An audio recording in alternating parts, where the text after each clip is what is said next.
elevação da temperatura corporal. A medicina tem elaborado várias teorias sobre a causa da elevação da temperatura corporal. Uma delas diz que, de maneira geral, existe o centro de elevação da temperatura no interior do cérebro, e que quando ele é estimulado, a temperatura se eleva. Há também a teoria de que isto ocorre devido à movimentação dos braços e pernas, ou que se origina no fígado e nos rins. Dizem ainda que a temperatura do corpo humano se eleva devido à combustão dos alimentos ingeridos. Se esta teoria estiver correta, quando se adoece, a temperatura corporal se eleva porque a toxina da doença estimula esse centro. Então, qual é a natureza desse centro? Como e por qual razão a febre ocorre quando ele é estimulado? Creio que isso é algo impossível de ser explicado de maneira categórica. Afinal de contas, como já expliquei anteriormente, tal centro não existe. Consequentemente, o suposto estímulo por meio da toxina da doença também não faz nenhum sentido. Imagino que, como na maioria dos casos, quando a pessoa adoece, a cabeça fica com temperatura elevada e dolorida.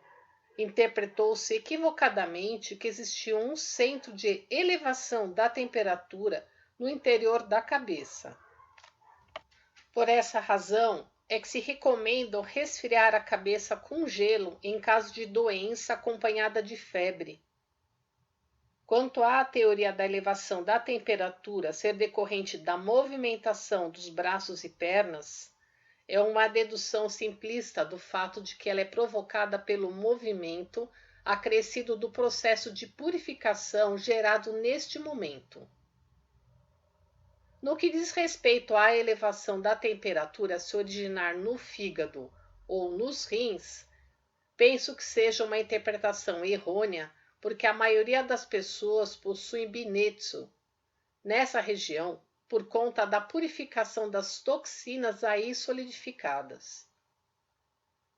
Relativamente à manutenção da temperatura corporal por meio da combustão dos alimentos, não há teoria mais absurda. Nada é mais inacreditável que a ideia do alimento ser queimado no interior do aparelho digestivo. Creio que tenham imaginado a temperatura corporal como algo semelhante a um aquecedor à lenha e a digestão do alimento como sendo a queima da lenha. Espero que leiam com a máxima atenção possível a explicação que darei a respeito da causa da febre, pois se trata de uma teoria inédita obtida por meio de minhas pesquisas. Tudo o que existe é composto de 3 elementos principais. O nascimento e o desenvolvimento de todas as coisas dependem da energia desses 3 elementos constituintes: o Sol, a Lua e a Terra. O Sol é a fonte do elemento fogo, a Lua a fonte do elemento água, a Terra a fonte do elemento terra. As energias do fogo, da água e da terra movem-se, cruzando-se e fundem-se nos sentidos vertical e horizontal. Verticalmente significa que, do céu à terra há 3 níveis: o Sol, a Lua e a Terra.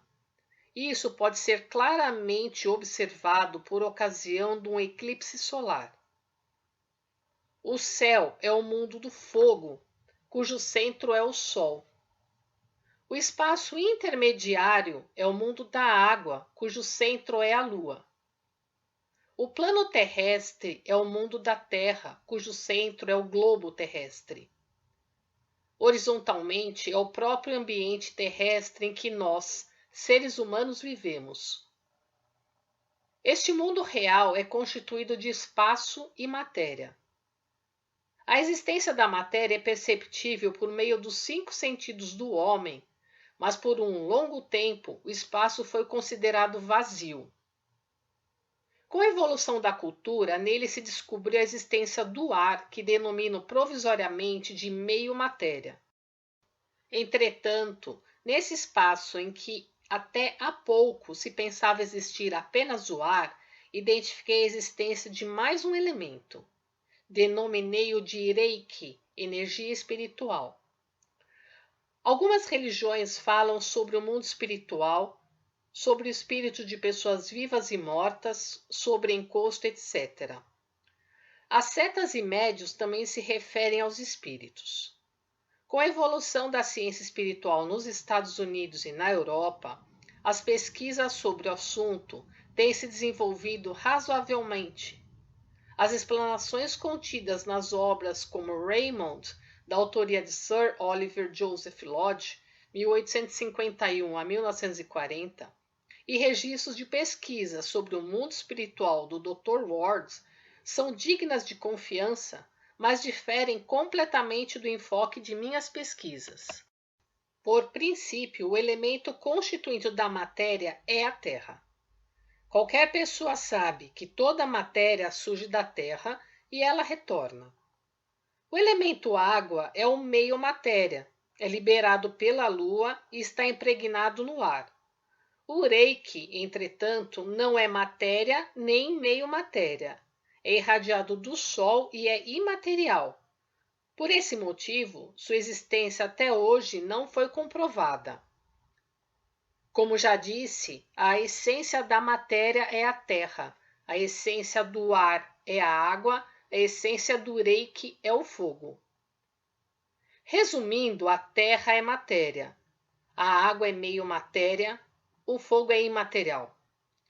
Da união desses três elementos surge a força. Cientificamente, quer dizer que os três, como partículas atômicas infinitesimais, fundem-se e agem conjuntamente. Eis a realidade do universo. Portanto, a existência da umidade e a temperatura adequada para a sobrevivência das criaturas no espaço em que respiramos são decorrentes da fusão e harmonização do elemento fogo e do elemento água.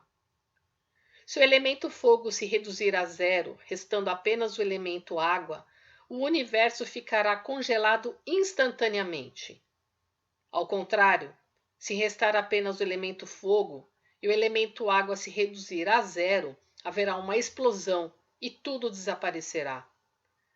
Os elementos fogo e água unem-se com o elemento terra e dessa união produz-se a força que promove o nascimento e o desenvolvimento de todas as coisas. Por essa razão, o fogo, pela sua natureza, arde em sentido vertical e a água corre em sentido horizontal. O fogo arde pela ação da água e a água se move pela ação do fogo. Desde a antiguidade, o ser humano é considerado um pequeno universo, e o princípio acima também se aplica ao corpo humano. Isso é, o fogo, a água e a terra correspondem respectivamente ao coração, ao pulmão e ao estômago. O estômago digere o que é produzido pela terra. O pulmão absorve o elemento água e o coração o elemento fogo. Sendo assim, podemos compreender que esses órgãos desempenham um papel tão importante na constituição do corpo humano. Entretanto, até hoje, o coração é visto apenas como órgão bombeador do sangue, o qual, cheio de impurezas, é levado ao pulmão para ser purificado pelo oxigênio. Assim, ele é tido unicamente como órgão do sistema circulatório, pois se desconhece por completo a existência do elemento fogo. Como dissemos, o estômago recebe o elemento terra proveniente do alimento ingerido. O pulmão aspira o elemento água pela respiração. E o coração absorve o elemento fogo pelos batimentos cardíacos. Portanto, a febre que sobrevém quando se adoece tem por finalidade dissolver as toxinas solidificadas na parte enferma. E o calor necessário ao corpo isso é, o elemento fogo, é absorvido do mundo espiritual pelo coração. Isso quer dizer que os batimentos cardíacos são movimentos bombeadores por meio dos quais esse elemento é retirado do mundo espiritual. O aumento dos batimentos cardíacos, ou melhor, da pulsação, antes de surgir a febre, deve-se à aceleração da absorção do elemento fogo. Os calafrios que se tem na ocasião são motivados pelo desvio de calor necessário ao processo de purificação e, desse modo, provisoriamente diminui-se a quantidade de calor que mantinha a temperatura do corpo. A diminuição da febre significa o fim do processo de dissolução das toxinas. Sendo assim, a temperatura do corpo é resultante da absorção incessante do elemento fogo do mundo espiritual por meio do coração. O pulmão absorve continuamente, através da respiração, o elemento água do mundo atmosférico. E por essa razão, além do volume de líquido ingerido pela boca, a água existente no corpo humano também é absorvida, em grande parte, por intermédio dos pulmões. É por esse motivo que, tão logo a pessoa falece, imediatamente sua temperatura cai, o corpo fica gelado e perde a umidade, o sangue coagula e o cadáver começa a secar. Explicando melhor, com a morte o espírito separa-se do corpo carnal e entra no mundo espiritual. Como desaparece o espírito, que é o elemento fogo, a parte líquida solidifica-se. Em outras palavras, o espírito retoma ao mundo espiritual, a parte líquida ao mundo atmosférico e o corpo à terra. É preciso atentar para o seguinte: tanto os médicos como as pessoas em geral consideram a utilização do termômetro a maneira ideal de medir a temperatura corporal. Mas, do meu ponto de vista, isso não é suficiente. O aumento da temperatura, na verdade, ocorre em um determinado local do corpo. As pessoas em geral pensam que ele ocorre no corpo inteiro, mas é um grande erro. Quando eu aplico o tratamento a uma pessoa com febre alta de cerca de 40 graus, como a origem da febre é a ação purificadora de um nódulo do tamanho da ponta do dedo, com a sua dissolução, a temperatura do corpo inteiro baixa de imediato. Quando o processo de purificação é mais intenso, todo o corpo esquenta. Caso o processo de purificação seja mais brando, o calor é localizado. Com exceção do entorno desse local, que naturalmente pode ser maior ou menor, não há aumento de temperatura. Consequentemente, o termômetro embaixo da axila indicará febre no caso de doença na região da axila, de purificação de toxinas solidificadas na base do braço ou de neuralgia intercostal, por exemplo. Nesses casos, a virilha, a região dos rins e a região da cabeça não apresentam elevação de temperatura. Na realidade, há uma diferença entre a axila direita e a esquerda. Em casos especiais, há mesmo pessoas com uma diferença de meio grau. Sendo assim, medir a temperatura com termômetro não é suficiente. Com o método de medir temperatura utilizado por mim, é possível identificar até Binetsu. Basta sentir a região com a palma da mão. Consigo identificar o mínimo aumento de temperatura com precisão. Naturalmente, para chegar a esse nível é necessário bastante treinamento, mas em geral qualquer pessoa consegue o mesmo se praticar com cerca de 1 ano. Vou explicar o quanto é equivocado baixar a febre utilizando o método de resfriamento. A temperatura regular do corpo humano é de 36 a 37 graus centígrados, que é a temperatura adequada para seu funcionamento normal. Contudo, ao resfriá-lo, a temperatura chegar a 0 grau, por causa do gelo, as funções da região tratada evidentemente ficarão comprometidas. O tratamento para a febre alta que ocorre em doenças como derrame cerebral, pneumonia, tifo e outras, consiste invariavelmente em resfriar a cabeça com gelo, o que provoca uma espécie de congelamento, que consequentemente leva a uma isquemia que paralisa e prejudica o funcionamento do cérebro.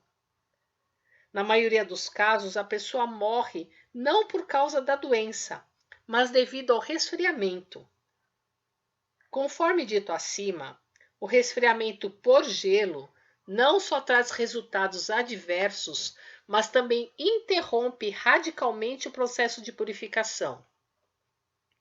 À vista disso, gostaria que fosse absolutamente abolido. Outro ponto importante é a reação causada pelos antitérmicos, algo que sequer é imaginado pelos especialistas e pessoas em geral. Após a utilização de antitérmicos de maneira constante, por mais de uma semana no combate a determinada doença, a reação começa a surgir pouco a pouco em oposição à ação do antitérmico. Da mesma maneira que quando pressionamos algo, surge uma força contrária. Na mesma lógica, vemos que quanto maior a utilização de laxativos, maior a prisão de ventre. A utilização constante de diuréticos faz diminuir a quantidade de urina. Quando a temperatura se eleva, utilizam-se antitérmicos e, com isso, provoca-se uma elevação ainda maior. A temperatura de 37 graus sobe para 38 e assim vai até chegar a uma febre mais alta, de 40 graus ou mais. Os médicos ficam em apuros e consideram como sendo uma febre de origem desconhecida. A febre persistente vista nos pacientes com doenças pulmonares se deve, na maioria dos casos, ao que foi explicado acima. Pode-se dizer que, por mais que não se tenha consciência dessa situação, é temível o fato de que os antitérmicos usados para baixar a febre, contrariamente, acabam provocando ainda mais febre. Em 5 de outubro de 1943. Notas: Binetsu, denominação usada no Japão para a temperatura corporal medida entre 36,5 graus e 37,4 graus centígrados. Na medicina ocidental, não existe uma nomenclatura para esta faixa de temperatura, sendo considerada dentro da normalidade. No Ocidente, a temperatura corporal a partir de 37,5 graus é considerada estado subfebril e acima de 38 graus centígrados, febre. Neuralgia intercostal. É a dor que se estende ao longo do tronco e ramos dos nervos intercostais, localizado entre as costelas. Arte da religiosidade e da filosofia, democratizando a arte TV no YouTube. Compartilhe os ensinamentos de Meishu Sama.